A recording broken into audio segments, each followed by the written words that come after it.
All right. Well, good evening. Good evening. I was long time ago active in East Austin when the city was much smaller in the late 80s and early 90s, and raising money was always a challenge for organizations who basically built these institutions out of their own pockets. And there were not a lot of corporations at the time rushing to fund LGBTQ organizations. It was a big challenge. At one point, the United Way stepped in and helped out with the costs that are so hard to find: administrative costs, overhead costs.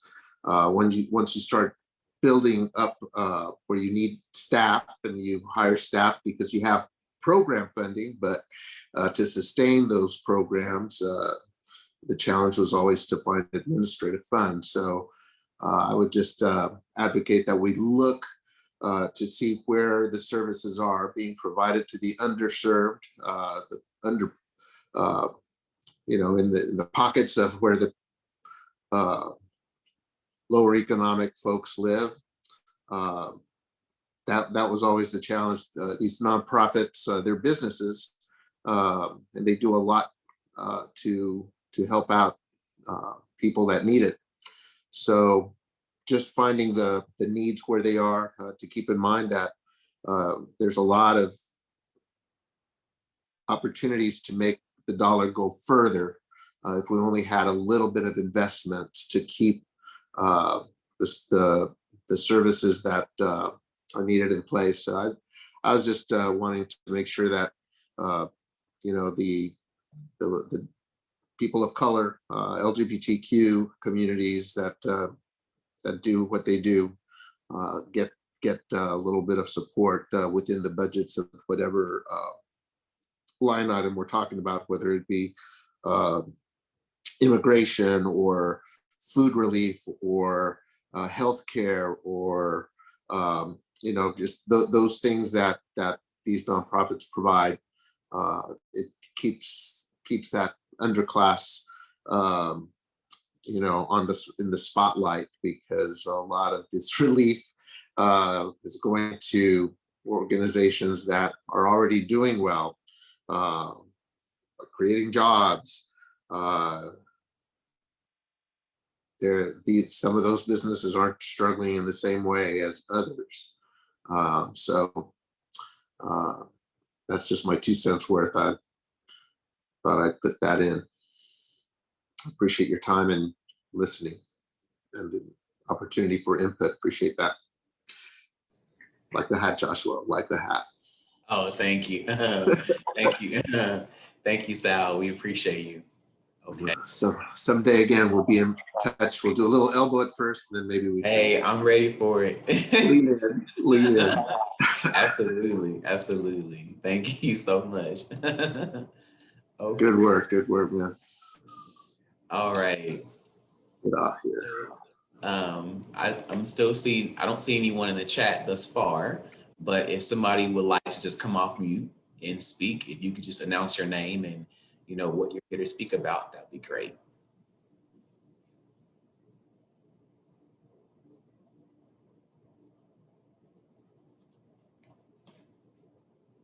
Okay. All right. So I do see Jaime Castillo. Jaime, are you there? I am here. Awesome. I was gonna, let's see, start my video. There I go. Jaime Castillo, District 2. I am on the Arts Commission. And I wanted to bring up, I guess I wanted to advocate for additional staffing for EDD. I think as program administrators, EDD has done an awesome job from the Arts Commission's perspective, for cultural funding, making sure that equity is part of the cultural funding process. But I think that the department would benefit from additional communications and outreach staff to help make sure that information about the programs reach the right groups, the right people in the city. and to help them make sure that they understand the resources that are available to them. And I think that, that's across the board from all the programs that EDD administers. So yeah, I just wanted to advocate for additional communications and outreach staffing. Thank you, Jaime, for your input. We appreciate it. I mean, I just have a clarifying question. If you could explain to folks what EDD is in case they don't know and they're not familiar with it. Thank you. Good point. When I said EDD, I meant Economic Development Department, Okay, as represented tonight by Sylnovia, Veronica, and Susanna. super, thanks. Thank you, Becky. Thank you, Jaime. Okay, all right. So once again, if you would like to, you can come off mute. If you want to just speak, if you could just say your name and what you're here specifically to talk about tonight. This is Robin Orlowski. I'm in District 10. I'm a member of the Mayor's Committee for People with Disabilities. I'm here to advocate for intersectionality. I'm also my committee's representative on the Joint Inclusion Committee. We want to participate in city programs, but despite Austin's large percentage of people with disabilities, we're always having to say, what about us? What about us? And that's very frustrating. That's why I'm the only person from my committee here. We have people of many backgrounds on our committee, but they're very frustrated. And we need to be part of equity too. Other cities in Texas, maybe not, but because we have so many organizations headquartered here that deal with disability, this really needs to be written in as part of the budget. The same way, like if there were a city where unicorns or bunnies were predominant, and that's really even people with disabilities who are not white on my commission, they're very upset. They're not participating in these events because they don't feel represented. And I understand why the city wanted an equity office, but it has to include disabilities. If we have the state school for the deaf, state school for the blind here, and other institutions which are part of this specific city's history. Disability also has to be centered in a specific city. Thank you, Robin, for that feedback. We appreciate you. Okay, thanks, because they're going to feel a lot better about this city office and understand it if that's taken into consideration. They're Absolutely. Absolutely. I just wanted to, I saw that Sharon had her hand up. Sharon, did you want to unmute yourself? Nope, sorry, it was by accident. Oh, okay. All right.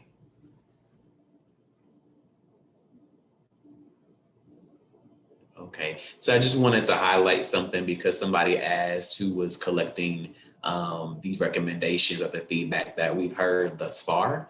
So our wonderful JIC members are collecting this feedback, and also this conversation is being recorded and will be posted on the communications page for the City of Austin. So in addition to the other 2 community town halls that we've had so far.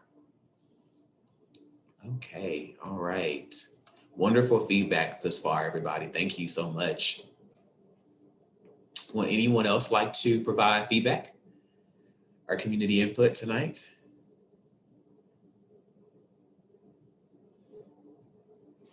All right.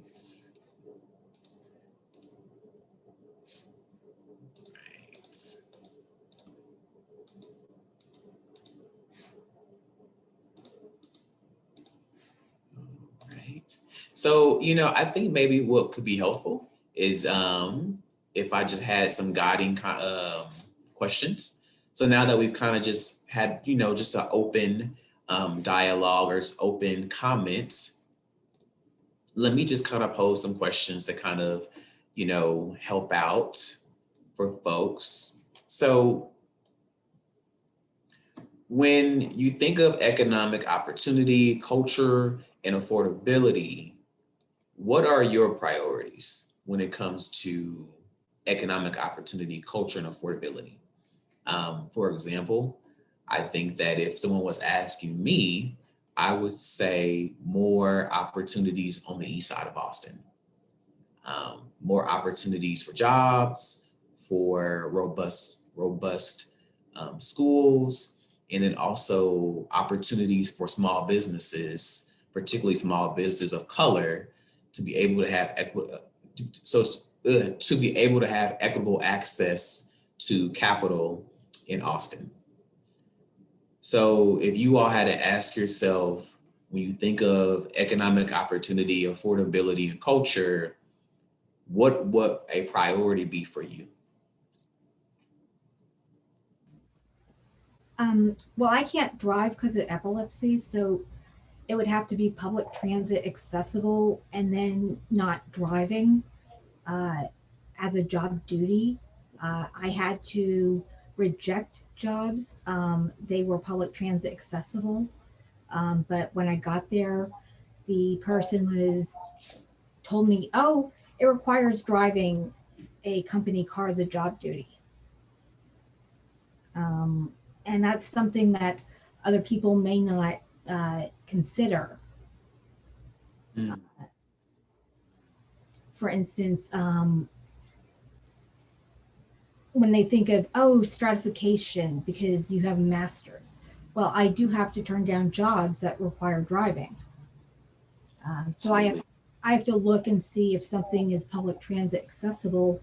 Again, also because Uber and Lyft have a very bad ADA record. If I have a seizure in the car, am I going to get dumped on the side of the road or worse? And so, yes, I'm limited where I can work. So more job opportunities for folks with developmental intellectual disabilities and also physical. Not really developmental, intellectual, neurological, but just more job opportunities, period. Because even other people with other types of disabilities, they can't drive. Like they're missing limbs too. But they can do other jobs. Even if they can't physically move, they can. I understand they can work with a pointer that they can move with their mouth. So I mean, there are tons of job opportunities now because of the technology. It's just that our city isn't very transit accessible. And that's a big barrier.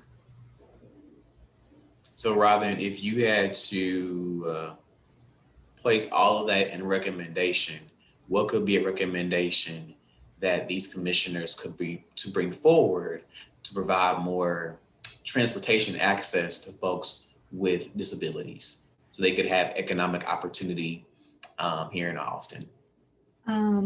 Public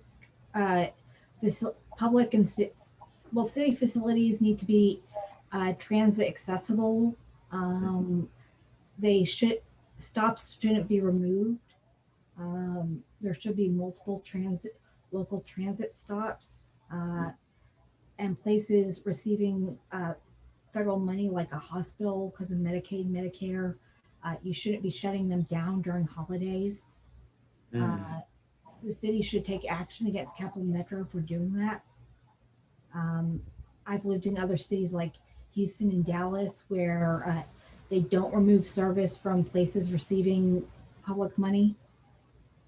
And it's really bizarre that they do that here.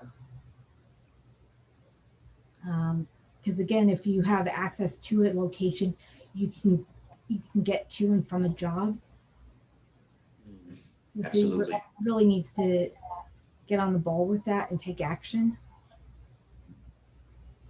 Thank you, Robin. Thank you. I did see a comment in the chat here by Vince Caballas.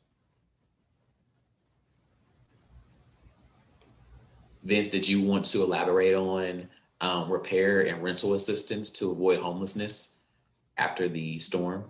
No, well, I can. I just wanted to point out that there's been a lot of damage to apartments and people's homes, and it's going to be hard for them to recover and avoid homelessness. So I think that the city is going to need to have a lot of support, financial support, to help people stay in their apartments and make repairs to owned and rental properties. Absolutely. Absolutely. That's it. Thank you, Vince. Okay, so I'm seeing a comment by Lisa. Lisa, did you want to elaborate? I don't want to misinterpret what you're saying. Okay. All right, thank you. So another question that we could bring up, and also to reiterate, if you want to just put your comments in the comment section, please feel free to do so. All right. So as city staff and also the commissioners as well, what do, hold on one second, make sure I can read it here. What do we as the city of Austin need to invest in within our community to ensure economic opportunity for all, right? What needs to be invested in our community? Now I'm seeing some comments in the chat. Okay. Okay, thank you, Sarah, for that. But what are things that the city of Austin needs to invest in to ensure economic opportunity, right? Whether it be investing in a community center, investing in a neighborhood, investing in jobs, investing in people, right? What does the city of Austin need to do when it comes to economic opportunity for investment?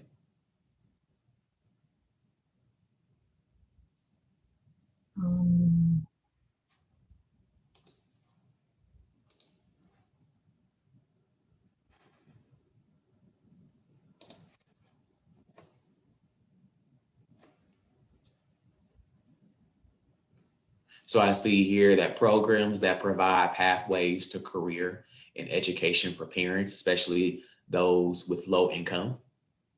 Okay. Cultural venues. Hey, Josh. Yes. Sorry, I have my hand up. Sorry.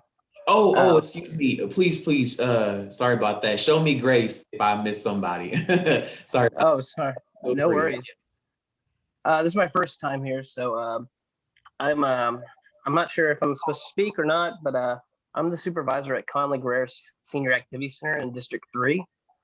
And I feel like we have had a lot of issues with technology for senior citizens or 50 plus. I think if we can develop a way to get teaching and spend money toward computers. Can you hear me? Sorry, I'm using We can hear headphones. you. Okay, good. Okay, I'm not used to using headphones. But yeah, I've been working with the library, working with Austin Freenet and a bunch of other just to get computers for seniors and Wi-Fi connect. And I feel like if we can invest in technology and education is the toughest thing to have teachers who can mentor people over Zoom like this, or especially during this COVID. I think that would be a great way for us to invest money in equity into our senior population of all, of in my district, it's mainly Black and Hispanic population, and would definitely help them out quite a bit. Thank you, West. Thank you. So I'm looking here. Teresa, you mentioned that you can't go on mic, but wanted to share an idea of economic opportunity for all, for the city to open their internship program to older adults to help communicate to the community about the value of multi-generational workplace. Absolutely.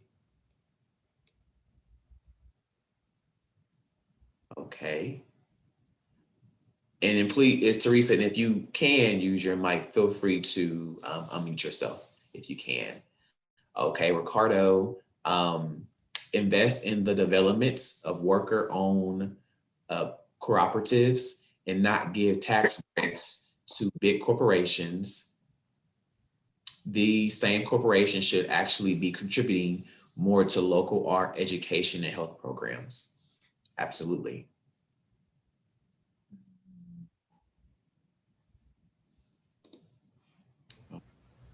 And for any, oh, yes. Oh, I would like to see, well, I would like to see the local government use small businesses from disadvantaged communities, including individuals with disabilities. The federal government has a similar program like that where it contracts with those businesses. I think where possible, the city should do that. I don't know if they currently do that.